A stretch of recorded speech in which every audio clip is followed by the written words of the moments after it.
Une certitude ce soir, il y en a au moins une, c'est que Prigojine laisse derrière lui un groupe puissant, influent, diversifié, concorde, regroupe notamment les activités dans des secteurs aussi variés que l'agroalimentaire, l'information ou la désinformation, les secteurs miniers, la sécurité civile et militaire, dont évidemment Wagner.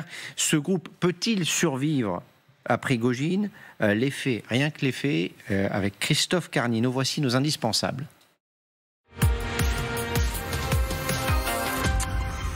Bonsoir Christophe, on va voir tout cela avec vous. Évidemment, quelles ont été les premières réactions des sympathisants de Wagner depuis l'annonce du décès de Prigojine?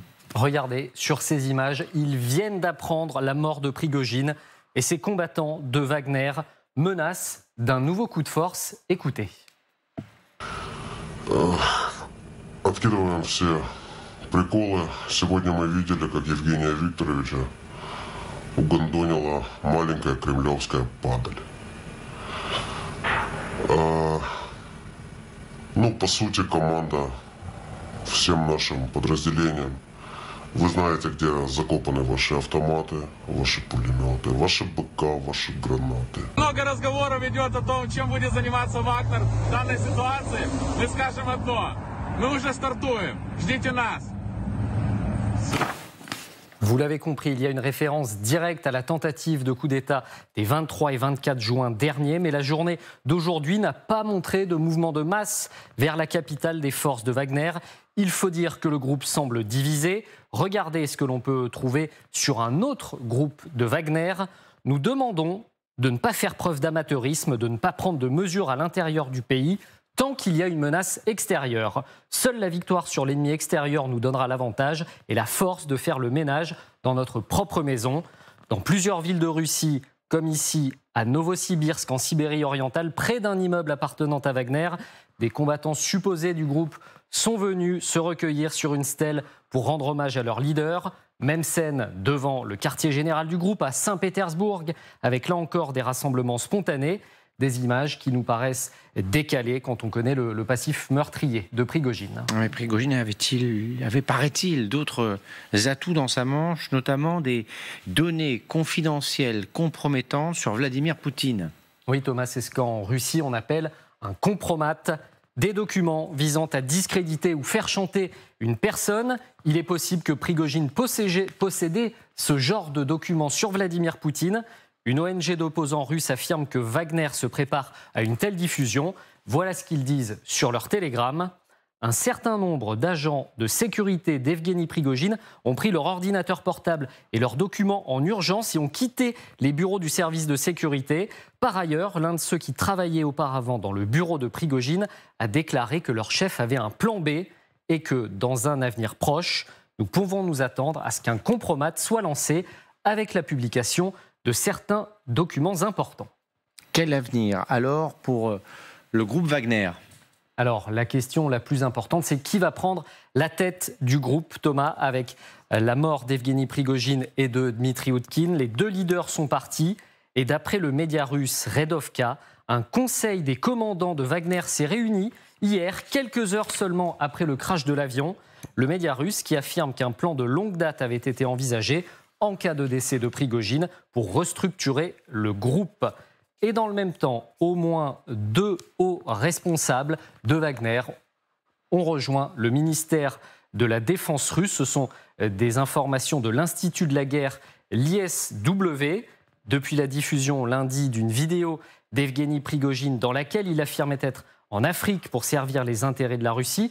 On pensait que le groupe paramilitaire allait poursuivre ses activités au Mali, où 1600 de ses mercenaires seraient toujours déployés, tout comme en Centrafrique, où ils seraient 1500. Mais toujours selon l'Institut de la guerre, il semble que la transition sur le continent africain soit déjà amorcée. Le chef adjoint du GRU, les services de renseignement militaire russes, a dirigé les efforts visant à empêcher complètement Wagner d'opérer en Afrique et de former un corps d'armée de plus de 20 000 personnes pour remplacer justement Wagner. L'autre endroit où Wagner est le plus représenté, c'est la Biélorussie, avec là un chiffre de 4 000 hommes de Wagner présents sur place qui est évoqué. Impossible de savoir avec précision combien ils sont réellement présents sur place. Des images satellites du camp de Wagner ont été publiées par Radio Svaboda, une filiale russe d'un média américain. Vous le voyez à gauche sur l'image, une capture satellite au 1er août de ce camp. À droite, une au 23 août. Impossible de savoir si le nombre de soldats de Wagner qui auraient quitté la Biélorussie. Mais en tout cas, ces images satellites, elles nous donnent un indice, c'est que ce camp s'est vidé d'une partie de ses troupes. Ont-ils pour autant quitté la Biélorussie ? Pour l'instant, nous n'avons pas d'informations à ce sujet. Eh bien, c'est ce que nous verrons probablement très rapidement. Merci Christophe pour toutes ces précisions. Bonsoir, colonel Père de Jong. Merci d'être avec nous. Vous êtes vice-président de l'Institut Thémis, spécialiste de géopolitique, ancien colonel des troupes de marine. Vous avez publié Agir entre les lignes aux éditions Mariol. Vous êtes l'un des spécialistes de Wagner et de ces groupes qui, semble-t-il, pullulent en Russie. Avant de parler de Wagner, j'aimerais avoir votre réaction aux mots de Vladimir Poutine ce soir, qui a pris 24 heures pour réagir au crash d'avion dans lequel serait mort Evgeny Prigojine. Il parle d'un homme talentueux qui a commis des erreurs. Il a salué sa contribution à la guerre contre l'Ukraine. Votre réaction à cette réaction ?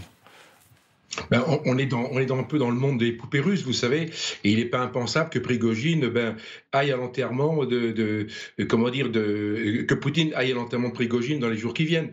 Encore une fois, c'est du décor, bien évidemment. On est dans un décor très particulier dans le sens où, si vous voulez, le patron de la, du système, qui est en fait Poutine, vient de régler un problème, tout simplement. D'autant qu'on apprend des choses extrêmement étranges. Un exemple, on vient d'apprendre que le pilote de l'avion officiel de Prigojine, qui s'appelait Axiom Trepanov, a disparu depuis 48 heures. Il est parti. Et en fait, c'était un pilote de remplacement qui était qui pilotait l'avion de Prigojine. Donc, on apprend des choses comme ça au fur et à mesure extrêmement étranges. On apprend également qu'il y aurait peut-être, c'est pas un missile, ce serait peut-être une petite bombe qui aurait été mise dans le châssis. Cette petite bombe aurait, en explosant, si vous voulez, aurait arraché un bout d'aile qui aurait touché le stabilisateur, provoqué une dépressurisation, ce qui en fait empêchait le pilote de prévenir la tour de contrôle. Donc, vous voyez qu'aujourd'hui, il y a plein d'informations qui circulent. Et encore une fois, Poutine est clairement le deus ex machina de tout ça, bien évidemment. Donc les informations vont circuler. Quel est l'objectif global ? L'objectif global, c'est une reprise en main. Et aujourd'hui, Wagner est repris en main par l'État russe directement, pas par un sous-groupe qui voudrait prendre sa place. L'État russe, si vous voulez, a décidé depuis le 24 juin pas de chasser, en tout cas de marginaliser Wagner. Et le fait que Prigojine souhaite, en tout cas, lance une opération de déstabilisation entre le 23 et le 24 juin en direction du Kremlin, a été, si vous voulez, la goutte d'eau qui a fait déborder le vase, et ça a signé sa mort sociale, sa mort physique, etc. Donc encore une fois, Wagner va changer, Wagner va se transformer, mais sous l'impulsion de l'État russe. Quand vous dites va changer, va se transformer, c'est-à-dire on va arrêter la sécurité, on va arrêter l'agroalimentaire, on va arrêter la désinformation, qu'est-ce qui va changer ? Alors, la transformation, elle ne sera pas dans les missions, elle va être dans les hommes, bien évidemment. Parce que Wagner, si vous voulez, lorsqu'on parle de Wagner, on parle que d'une sous-partie de Wagner, de Concorde. Si vous voulez, le biotope Prigojine, c'était 4 pieds, en fait, c'était 4 systèmes.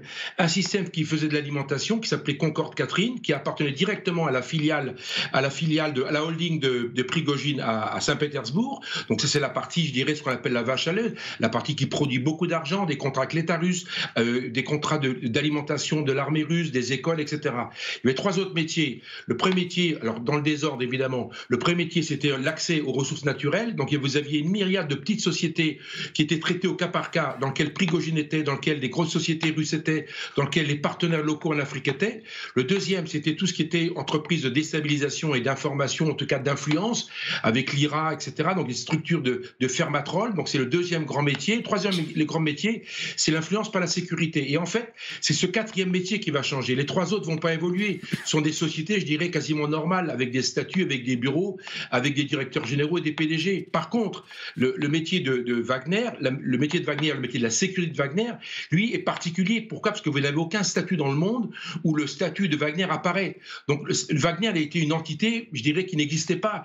Et donc, Wagner va se dissoudre globalement, 1, dans l'armée russe, et 2, dans les autres entités, les autres SMP russes qui existent déjà et qui vont absorber, si vous voulez, ce métier-là. Encore une fois, rappelons-nous en 2013, lorsque Wagner est en train de naître, qui sont les marraines de cet enfant dans le berceau? En fait, vous avez le GRU, le FSB, la Garde nationale et l'armée. Donc depuis le départ, si vous voulez, le Wagner est un produit de ça. Et en fait, concrètement, ce qu'on voit, c'est que Wagner va retourner à ça, une espèce de système qui est destiné, si vous voulez, à agir à la périphérie, à agir dans les missions, je dirais, les missions de deuxième échelon, les missions, je dirais, préliminaires, comme ils ont fait en 2014 dans le Donbass et puis en Crimée. Restez avec nous, colonel. On a encore beaucoup de questions à vous poser. J'aimerais avoir la réaction de nos experts sur ce plateau à ce que vous venez de dire. Je vais essayer de schématiser, de résumer surtout. Quelle que soit la personne à la tête de Wagner, quel que soit le nom qui sera attribué à ces systèmes, à ces organismes, rien ne changera. Les structures vont être conservées, le travail de Wagner, que ce soit en Afrique, que ce soit en Europe ou aux États-Unis, quand on parle de désinformation et de déstabilisation politique, ou dans les autres secteurs d'activité du groupe, le secteur minier par exemple, rien ne changera. Vous êtes d'accord avec vous? La mort de Prigojine ne changera rien au fonctionnement de Wagner. C'est en tout cas ce que souhaiterait certainement Poutine. Maintenant, je pense qu'il y a un certain nombre de fidèles, pas de Wagner, mais de Prigojine, des gens qui se sont sentis trahis aujourd'hui parce qu'il a été assassiné, qui vont certainement pas vouloir suivre ce mouvement. Peut-être que la majorité des Wagnerités vont y aller, vont continuer son travail, mais je suis assez certain qu'une partie d'entre eux vont refuser, vont s'expatrier, vont peut-être demander l'asile, ou certains vont prendre un sniper et essayer de tuer Poutine dans quelques mois, on le verra. Mais oui, globalement, je pense que la majorité de la machine va continuer à fonctionner. Ça, Christophe l'a évoqué tout à l'heure dans sa présentation, et on va y revenir sur la possibilité d'une vengeance, d'une révolte des, je ne sais pas comment on les appelle, les Wagnériens, Wagnerites, ou les musiciens, comme eux se nomment. Avant d'en venir à cette question, est-ce que vous pensez que Prigojine ou qui que ce soit d'autre derrière, rien ne changera chez Wagner ? Et quand je parle de Wagner, je parle de Concorde, évidemment, de manière générale. Moi, je crois que beaucoup de choses vont changer. Parce que Wagner, c'était Outkine, c'était Prigojine, et surtout, c'était l'État russe. Et Poutine l'a admis lui-même. À mon avis, c'est une erreur énorme qu'il a faite. Quelques jours après le 24 juin, il a rencontré les soldats, l'armée russe, et il a dit « Wagner était financé par nous, par l'État russe ». Ça veut dire que aujourd'hui, si l'État russe décide de changer de partenaire, notamment sur l'Afrique, s'il décide de passer soit par les Tchétchènes de Kadyrov, soit par le Tchéveka, l'association de mercenaires de Timchenko, qui s'appelle Redoute, et qui paraît-il a la corde pour remplacer Wagner en Afrique, alors, bien entendu que Wagner est un empire qui va s'effondrer. Il n'y a plus la tête, il n'y a plus les financements, et il y a en plus des concurrents oligarques russes soutenus par Poutine qui vont s'impliquer sur l'Afrique. Et comme en plus, il y a une urgence terrible avec le Niger aujourd'hui, puisque la junte qui a pris le pouvoir, qui a fait le coup d'État récemment, a fait appel à Wagner pour être défendu en cas d'attaque de la CEDEAO. Il y a une urgence, et à mon avis, ça a accéléré les choses, pour que une structure de mercenaires de remplacement à Wagner s'impose en Afrique. Donc ça va prendre du temps, ça ne va pas se faire en quelques semaines. C'est effectivement un empire important, mais je crois que ça va bouleverser les choses. Mais ce n'est pas forcément incompatible avec ce qui a été dit avant. Est-ce que c'est l'emballage qui change, ou est-ce que ce sont les fondamentaux de ce qu'est Wagner qui changent ? J'aurais voulu ajouter un petit élément. Dans l'hypothèse où Wagner, finalement, rien ne change et ça passe sous le contrôle du Kremlin et du ministère de la Défense, ce qui est intéressant, c'est qu'en réalité, Poutine a fini par avoir ce qu'il voulait. Parce que, rappelons-nous, avant la mutinerie, il était question de faire passer le commandement de Wagner sous contrôle... D'intégrer les troupes de Wagner à l'armée russe. Voilà, et c'est d'ailleurs pour ça que tout cela a commencé. Exactement. Donc, en réalité, la boucle est bouclée. Et en réalité, ce que Poutine a voulu faire en négociant avec Prigojine, ça n'a pas marché, ça a en partie déclenché la mutinerie, et c'est ce qui va probablement faire maintenant la limite de l'exercice. Ça a été mentionné, c'est si les hommes de Wagner se retournent en réalité contre cette volonté-là et refusent d'être aux ordres du ministère de la Défense russe. Il y a une nuance importante, c'est que Poutine, il peut passer par des mercenaires en Afrique et dire « j'ai rien à voir avec les mercenaires », comme il l'a dit, y compris à notre président de la République, Emmanuel Macron, pendant très longtemps, que Wagner c'était Wagner, l'État russe c'est l'État russe. Là, s'il veut intégrer Wagner au sein de l'armée officielle russe, alors c'est une invasion à ce moment-là, sa présence au Niger, au Mali, au Burkina Faso. Et donc c'est la raison pour laquelle il est obligé, certes, d'intégrer Wagner contre l'Ukraine pour avoir une armée fiable, mais en Afrique, il sera obligé de continuer à passer par des armée qui prête main forte à une autre sur demande d'un gouvernement, pas forcément une invasion. Il peut y avoir des nuances dans l'intervention d'une armée dans un autre pays si cette armée est appelée par le régime dirigeant. Bon, là, c'est des putschistes, encore un peu compliqué, mais voilà. En tout cas, c'est sûr que ce sera officiellement l'armée russe qui interviendrait directement dans ces conflits, que ce soit en Afrique ou au Moyen-Orient. Est-ce que cette limite, la question qu'on peut se poser, c'est est-ce que cette limite entre l'armée russe et Wagner n'était pas de toute façon rompue avec la guerre en Ukraine? Est-ce que l'illusion le mensonge qu'il a porté pendant des années, face à Macron notamment, est-ce qu'elle n'était pas de toute façon finie et il ne pouvait plus tenir avec ce discours-là? C'est vrai, mais sur le plan du droit international, ça reste quand même une différence qui est réductible, c'est pas la même chose. Est-ce que la Russie va perdre de son influence, parce que Wagner ne sera plus sous le contrôle de ces hommes sans foi ni loi, Outkine et Prigojine? Je pense que quand même la majorité de personnes qui sont dans le groupe Wagner, ils vont rejoindre l'armée régulière russe si ça va se faire, parce que, tout simplement, ils ont besoin d'argent et ils ont besoin d'avoir de quoi vivre. Et en plus, si on se dit qu'ils étaient un peu plus aguerris que d'autres troupes parce qu'ils ont combattu en Ukraine, effectivement, c'est un peu logique de les envoyer en Ukraine, où d'ailleurs il y a un vrai besoin parce que les Russes, ils veulent encore mobiliser plus et ça pourrait les aider effectivement. Je pense pas que ça va changer grand-chose. L'armée russe, elle a besoin d'hommes. Toujours. Et voilà. Et eux, ils vont être parmi les premiers qui vont pouvoir le faire. Et d'ailleurs, même s'il y a une fraction qui va se dire non, on voudrait vraiment faire la vengeance contre Poutine, qui tient ses paroles très extrémistes, disons comme ça, je ne pense pas que la majorité d'hommes vont suivre parce que finalement, pourquoi ils viennent dans ces unités-là? C'est pour avoir de l'argent. Et s'ils sont plutôt bien payés, où il y a très peu d'autres types de possibilités de gagner de l'argent, je pense qu'ils vont rester quand même accepter cette intégration dans l'armée russe qu'ils peut-être détestent, mais voilà, je pense que... Père de Jong, merci d'être resté avec nous, merci de votre patience. Vous optez pour quelle hypothèse? Une intégration de la majeure partie des membres de cette milice Wagner à l'armée régulière, une poursuite de cette intégration, ou au contraire, comme cela a été évoqué aujourd'hui sur les réseaux sociaux par certains membres de Wagner, une révolte, une vengeance après l'assassinat d'Evgeny Prigojine et de son bras droit? Écoutez, je rejoins totalement votre intervenant précédente. Effectivement, vous savez, moi j'ai commandé un régiment d'infanterie. Vous savez, les hommes sont les hommes. Ils vont les commander et puis ils vont exécuter. Donc évidemment, il y a une mauvaise humeur. Mais j'imagine que les résultats de l'enquête qui vont apparaître diront à l'évidence que soit c'est un attentat des Ukrainiens, soit c'est un accident. Donc voilà ce qui va se passer. Donc en fait, ça va se calmer. Encore une fois, il faut bien se rappeler une chose.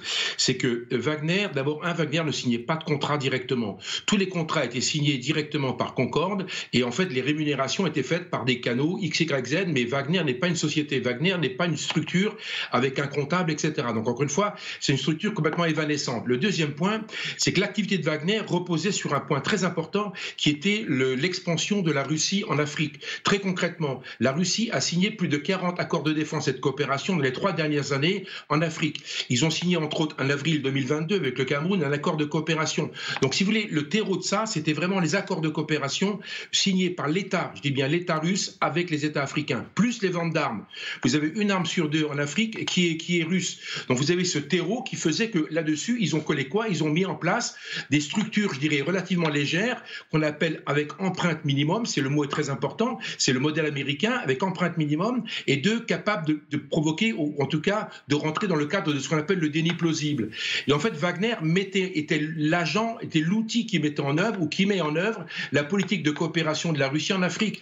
Et c'est pour ça que c'est très bien vu. Et c'est pour ça que c'était extrêmement efficace, parce qu'ils étaient assez peu présents, même si on savait qu'ils étaient là, vous n'avez pas d'endroit particulier, on pouvait les identifier, on les voyait en ville. Moi, je les ai vus au Mali, je les ai vus en RCA, on ne sait pas où ils sont dans les hôtels XYZ, on ne sait pas où ils sont, donc ils sont extrêmement discrets. Donc sur ce socle-là, si vous voulez, ils ont construit, si vous voulez, une espèce de présence. Ce qui veut dire que demain matin, l'État russe aura le même socle, vente d'armes plus accord de coopération, et l'État russe va greffer là-dessus des sociétés comme Wagner.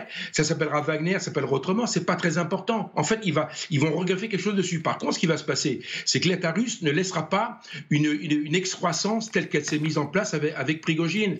D'ailleurs, il y a 3 jours, le numéro 2 du ministère de la Défense est en train de négocier au Soudan de nouveaux accords de défense, et il y a le numéro 2 des affaires étrangères russes qui est actuellement en Libye et qui discute avec Haftar pour trouver de nouvelles modalités de coopération et pour évacuer Wagner. Donc on voit bien que c'est déjà en place, et c'est pour ça que Prigojine n'a pas paniqué. Prigojine est parti en Afrique la semaine dernière, il s'est un peu agité, et là il ne fallait pas qu'il le fasse. Merci Père de Jong, merci pour votre analyse et vos commentaires ce soir. Est-ce que, donc, a priori, pas de révolte massive, en tout cas de ces soldats, contre la Russie, tout simplement parce qu'ils ont besoin de travailler et ils ont besoin de gagner de l'argent et que c'est les Russes qui vont maintenant débosser cet argent. Est-ce que les membres de cette milice ont du souci à se faire parce que est-ce que c'est le début d'une purge qui a vu le jour avec l'assassinat d'Evgeny Prigojine? Mais on sait que certains Wagnerités qui ont rejoint l'armée russe ont été très très mal accueillis. Donc il y en a certains qui ont été assassinés a priori, donc ça on l'a vu également au début. Certains combattants russes qui avaient laissé passer Wagner au début ont également, pour certains, été égorgés. Il y a des images qui sont quand même assez violentes. Et moi, je pense que l'armée russe paye quand même beaucoup moins bien que ce que payait Wagner.